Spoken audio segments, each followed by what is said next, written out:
Hello mga kapwa ko guro, isang pagsaludo sa ating lahat.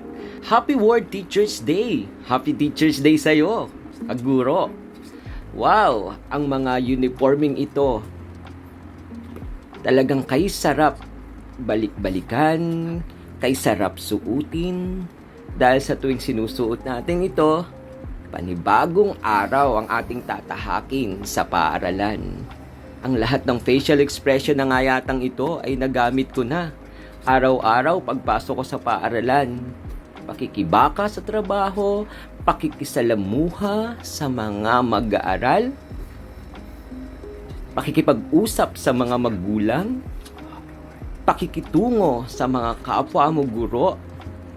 Talaga nga namang hindi matatawaran ang dedikasyon ng isang guro. Kaya sa lahat ng mga makakapanood na ito, pakitandaan ang sinasabi ni Gregorio de Jesus, igalang ang mga gurong nagpapamulat ng isip pagkat kung utang sa magulang ang pagiging tao, utang naman sa nagtuturo ang pagpapakatao. Kwentuhan muna tayo. Magti-10 years na nga pala in service ako. Ang tanong, may naipundar na ba ako? Ikaw kaguro, meron na ba?